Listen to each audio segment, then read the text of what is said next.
चिड़ियाघर का भालू नामक कहानी। एक शहर में एक चिड़ियाघर था। उस चिड़ियाघर में एक भालू, एक शेर रहते थे। दूर दूर से लोग शेर और भालू को देखने के लिए चिड़ियाघर आते थे। चिड़ियाघर के मालिक का नाम छोटू था। छोटू बहुत ही लालची स्वभाव का आदमी था। वह चिड़ियाघर में आने वाले हर व्यक्ति से एंट्री फीस लेता था, जिससे वह चिड़ियाघर से मोटी कमाई करता था। एक दिन की बात है, भालू बीमार हो गया। छोटू ने भालू का इलाज कराया, किंतु वह भालू को नहीं बचा सका। अब छोटू बहुत परेशान था, क्योंकि भालू के मर जाने के कारण चिड़ियाघर में आने वाले लोगों की संख्या में तेजी से कमी आ रही थी। छोटू ने सोचा कि अगर ऐसा ही चलता रहा तो एक दिन उसका चिड़ियाघर ही बंद हो जाएगा।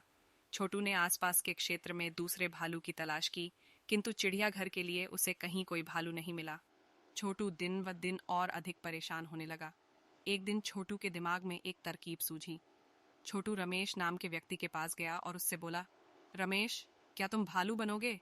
मैं तुम्हें इसके बदले बहुत सारा पैसा दूंगा। रमेश को छोटू की बात समझ में नहीं आई। रमेश बोला, मैं तो इंसान हूँ, मैं भालू कैसे बन सकता हूँ?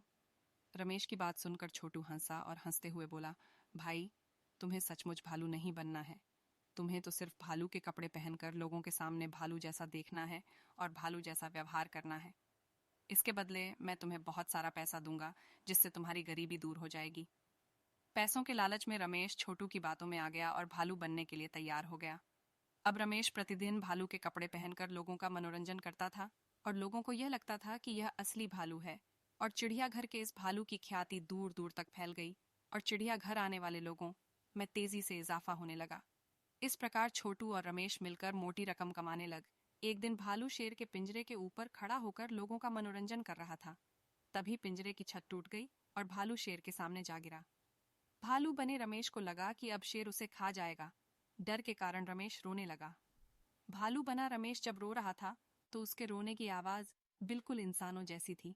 तभी शेर भालू के पास आया और उसके कान में बोला, रमेश, तुम इस तरह रोगे तो लोगों को समझ में आ जाएगा कि तुम भालू नहीं इंसान हो।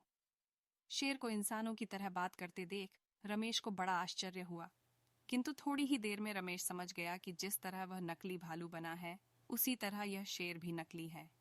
शेर और भालू का वार्तालाप चिड़ियाघर में आए लोगों ने सुन लिया और उन्हें समझ में आ गया, चिड़ियाघर के लोग उन्हें नकली भालू और शेर दिखाकर उल्लू बना रहे हैं। लोगों ने तुरंत ही शेर का पिंजरा तोड़ दिया और भालू और शेर की पिटाई शुरू कर दी। इसके पश्चात लोगों ने चिड़ियाघर के मालिक की भी पिटाई की और उन तीनों को पुलिस के हवाले कर दिया। शिक्षा।